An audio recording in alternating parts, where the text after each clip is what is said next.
Since the discovery of his tomb by Howard Carter in November 1922, the boy king Tutankhamun has been a mystery that refuses to be solved. Most people believe Tut was the incestuous offspring of King Akhenaten and one of his sisters.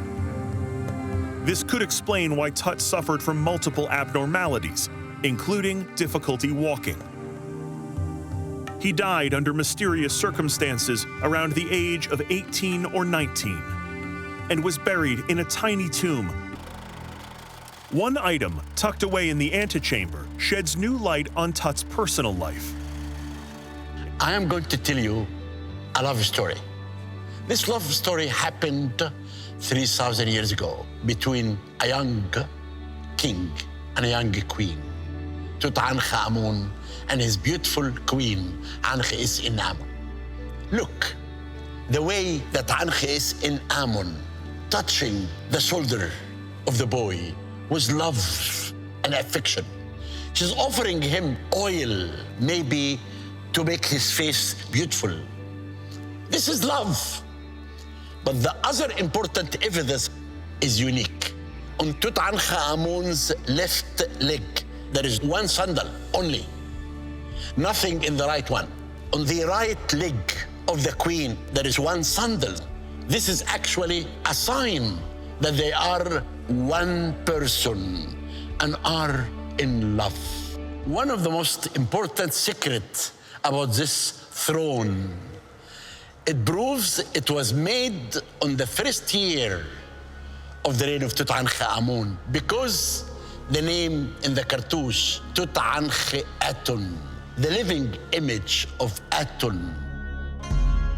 Tutankhaten is the name Tut had when he took the throne. A few years later, though, the young king changed it to Tutankhamun. There is a famous inscription called the King's List, but notably missing from the list are two of his predecessors, King Tut and Tut's father, Akhenaten. Why? Why would these two pharaohs be excluded? What could they have done to be deliberately erased from history? The Aten started off its existence well before Akhenaten's time as simply a word for the physical body of the sun. And then what Akhenaten does is actually promotes the Aten to being a fully fledged god, and not only that, but the only god he is prepared to worship. To most ancient Egyptians, this was little short of heresy. It also upset the established order of the god Amun-Ra, whose priests now had to lurk in the great temples at Thebes, waiting for Akhenaten to die. Akhenaten died 17 years into his tumultuous rule.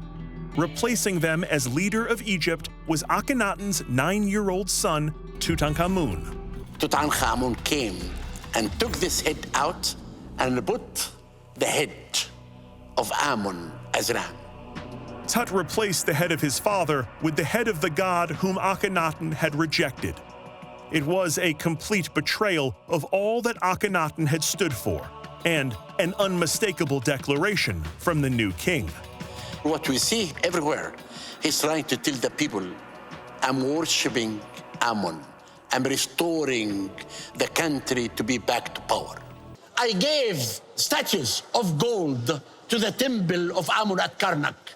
I gave the priests all the wealth that they need. Means the country came to power again under Amun. And Tutankhamun is declaring this to all of us. This decision changed the course of Egyptian history, but most experts believe that Tut did not make it on his own.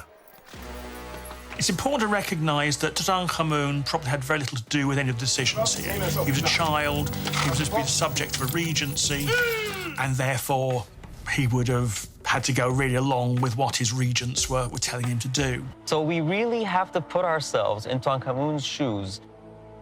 Particularly as he was trying to navigate his transition from childhood to adulthood, his marriage, diplomacy, his health condition, everything, it could have been easy for Tutankhamun to listen to his advisors, to go back to the old ways. So it might very well be that as a consequence of this, that Tutankhamun embraced the return to traditional religion so enthusiastically. It's only human that when we're facing really, really difficult times, then we try to find a solution to that, even if that means embracing a new belief system. Tut and Ankhesenamun's miscarriages likely were caused by their incestuous ancestry. Intermarriage, especially long-term over multiple generations, can have extremely adverse effects on the new generation being born. Congenital diseases, physical disabilities, all kinds of things you don't want. This also affected Tut's own health. He had a cleft palate and a lot of health impairments as well due to the fact that his parents were related by blood. He also had problems with his feet, caused by an inherited syndrome called Kohler's disease. This was discovered when Zahi and his team conducted a CT scan of King Tut's mummy. Tutankhamun had 130 sticks in his tomb. He was really keen to hold the stick and walk with it. It was very important for him, that stick, because he was not healthy. In the presence of high inbreeding and malaria and weak health, it might predispose him to infection that can kill him with septicemia.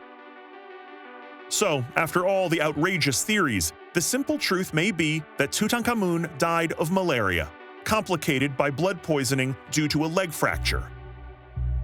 Though impossible to prove, Zahi would like to believe that the young King Tut died trying to show he could ride a chariot once again. I really think that he was riding a chariot in the desert of Memphis. I'm sure that he died in an accident in the Valley of Gazette. The exact cause of Tut's death may never truly be known. A century since the discovery of King Tut's tomb, the eyes of the world are back on Egypt. Archaeologists have uncovered the largest ancient city ever discovered in Egypt. The city was found during excavation works near the southern city of Luxor. A rarity, a wonder, and now for the first time ever, a lost city rising from the sand. For Dr. Zahi Hawass, it's the greatest find of his celebrated career, and also the biggest shock. We have pyramids, tombs, and temples, but almost never cities. They were often built of materials such as mud brick, and so they're hard to identify. Time and modern settlements have wiped out almost all traces of famous cities like Memphis and Thebes. So it should be impossible to find an ancient city. How did it happen?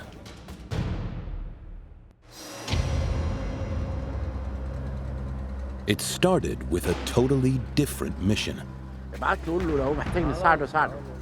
Zahi set off to solve one of the final mysteries of Egypt's most famous pharaoh. I want to find the temple of Tutankhamun. Within the first few days of the dig, it's clear there's something going on here, but it's shaping up as one big puzzle. They find the outline of what appears to be a small house. One area has a pile of mud bricks that looks like a collapsed wall. It's amazing. Zahi has seen lots of temples, but never such an odd collection of finds in one place. This is no temple. It's a settlement, and an extraordinary one. Each of these rooms carries evidence of a busy, bustling place. This is a lost city. But when was it built, and what was it for? Zahi needs to figure out when the city was built. In archaeology, the answer is usually found in the pottery. This spot is really different because there is a traces for the color outside and inside. You can see the paint outside here, see? And inside also. When they get it back to their storeroom for a closer look, they realize this is not paint. It's a rare ancient material called faience that the Egyptians used to make jewelry. They've also found faience objects like this signet ring and these amulets. Faience also has a tantalizing connection to King Tut himself. On his death mask, it makes up the face of the cobra on the forehead. Dark blue faience was reserved only for royalty. Gold is the flesh of the gods. The clientele of this workshop had to be royal. If you look the remaining hair, this big amount of leather left by the artisans, it could not be one, it could be at least 3 or 4. Making what? Making sandal. This is the size of a queen. This is the first concrete evidence that artisans here were making objects for royalty, not just the elite of society. You can imagine that every prince, every princess, child, kings and queens were dressed from this workshop. It's all here to serve the king, the best artisans in the world making items for the palaces. Jewelry, a factory churning out mud bricks for temple construction.